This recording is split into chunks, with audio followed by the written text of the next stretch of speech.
నమస్కారం. 2026 జనవరి 22 నాటి ప్రధాన అంతర్జాతీయ మరియు జాతీయ వార్తల బులెటిన్కు స్వాగతం. నేటి ప్రపంచవ్యాప్త టాప్ 20 వార్తలను ఇప్పుడు వివరంగా చూద్దాం.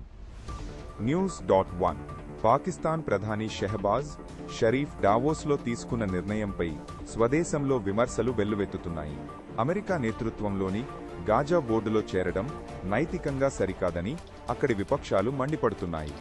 News2 బ్రెజిల్ అధ్యక్షుడు లూలా త్వరలో భారత్ను సందర్శించనున్నారు. ప్రధాని మోదీ ఆయనతో ఫోన్లో మాట్లాడి వ్యూహాత్మక భాగస్వామ్యం మరియు గ్లోబల్ సౌత్ ప్రయోజనాలపై చర్చించారు. News.3 వందే భారత్ స్లీపర్ రైళ్లలో కేవలం శాకాహార మెనూనే ఉంచడంపై టీఎంసీ తీవ్రంగా స్పందించింది. ఇది ఆహారపు అలవాట్లపై ఆంక్షలు విధించడమేనని కేంద్ర ప్రభుత్వాన్ని విమర్శించింది. News.4 గాజాను పర్యాటక కేంద్రంగా మార్చేందుకు డొనాల్డ్ ట్రంప్ మరియు కుష్నర్ ఒక భారీ ప్రణాళికను డావోస్లో ఆవిష్కరించారు. 2035 నాటికి గాజాను ఆర్థిక కేంద్రంగా మార్చాలని వారు లక్ష్యంగా పెట్టుకున్నారు. News.5 ఐసిఐసిఐ డైరెక్ట్ నేటి స్టాక్ మార్కెట్ విశ్లేషణను విడుదల చేసింది. మార్కెట్ గమనం మరియు తాజా పరిణామాలపై కీలక సమాచారాన్ని అందించింది. News6 ఆండ్రాయిడ్ ఫోన్లలో కొత్త రకం ఏఐ మాల్వేర్ కలకలం రేపుతోంది. ఇది యూజర్లకు తెలియకుండానే ప్రకటనలపై క్లిక్ చేస్తూ ప్రకటనల మోసాలకు పాల్పడుతున్నట్లు పరిశోధకులు గుర్తించారు. News7 2026 ఆస్కార్ నామినేషన్ల జాబితా విడుదలైంది. సిన్నర్స్ చిత్రం ఏకంగా 16 నామినేషన్లు దక్కించుకుని అకాడమీ అవార్డుల చరిత్రలో సరికొత్త రికార్డును సృష్టించింది. News8 ఆస్ట్రేలియాలోని న్యూ సౌత్ వేల్స్లో జరిగిన కాల్పుల్లో 3 వ్యక్తులు మరణించారు.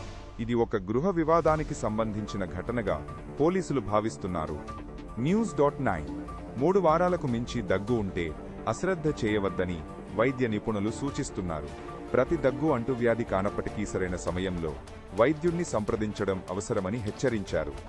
News.10 ఢిల్లీ ఎన్సీఆర్ పరిధిలో వాయు నాణ్యత మెరుగుపడటంతో అధికారులు గ్రాప్ -3 ఆంక్షలను తొలగించారు.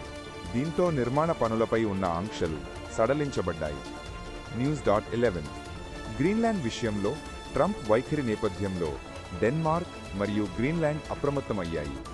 భవిష్యత్తు సవాళ్లను ఎదుర్కొనేందుకు వీలుగా కొత్త మార్గదర్శకాలను విడుదల చేశాయి. News12 బంధన్ బ్యాంక్ 3వ త్రైమాసిక ఫలితాలు నిరాశపరిచాయి.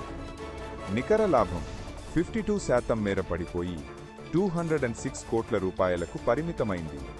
News13 మైక్రోసాఫ్ట్ నోట్ప్యాడ్ వినియోగదారుల కోసం కొత్త ఏఐ ఫీచర్లను జోడించింది. దీంతో పాటు పెయింట్ అప్లికేషన్లో కూడా పలు మార్పులు చేసినట్లు వెల్లడించింది. News14 rockstar games GTA online కోసం కొత్త అప్డేట్ను విడుదల చేసింది. కారిన్ ఎవరన్ వాహనం కోసం ప్రత్యేకమైన మోష్ లివరీని పరిచయం చేసింది. News15 పాకిస్తాన్ క్రికెటర్లు బాబర్ ఆజం మరియు మొహమ్మద్ రిజ్వాన్ ఒక భారీ పెట్టుబడి కుంభకోణంలో చిక్కుకున్నారు. దీనివల్ల వారు కోట్లాది రూపాయల మేర నష్టపోయినట్లు సమాచారం. News16 యూరోపియన్ మెడికల్ జర్నల్ న్యూరాలజీకి సంబంధించిన కొత్త అధ్యయనాలను ప్రచురించింది. మెదడు సంబంధిత వ్యాధుల చికిత్సలో తాజా పరిశోధనలను ఇందులో వివరించారు. News17 కంటి పొడిబారే సమస్యతో బాధపడే వారికి స్టెమ్ సెల్ ఐ డ్రాప్స్ మంచి ఉపశమనాన్ని ఇస్తున్నట్లు వైద్యులు గుర్తించారు. ఇది నేత్ర వైద్యంలో కీలక పురోగతిగా భావిస్తున్నారు. News18 ఏజీఆర్ బకాయిల పునఃలెక్కింపుపై భారతీ ఎయిర్టెల్ అధినేత సునీల్ మిట్టల్ ప్రభుత్వంతో చర్చించారు. ఇతర కంపెనీలకు ఇచ్చే వెసులుబాటునే తమకు కూడా కల్పించాలని కోరారు. News19 మార్కెట్లో గోల్డ్ మరియు సిల్వర్ ETF ధరలు ఒక్కసారిగా క్రాష్ అయ్యాయి. వెండి ధరలు దాదాపు 12% నుంచి 20% వరకు పడిపోవడంతో పెట్టుబడిదారులు ఆందోళన చెందుతున్నారు. News20 అదానికి సమన్లు జారీ చేసే విషయంలో అమెరికా రెగ్యులేటరీ సంస్థ కీలక నిర్ణయం తీసుకుంది. భారత ప్రభుత్వం ద్వారా కాకుండా నేరుగా సమన్లు అందజేసేందుకు ప్రయత్నిస్తోంది.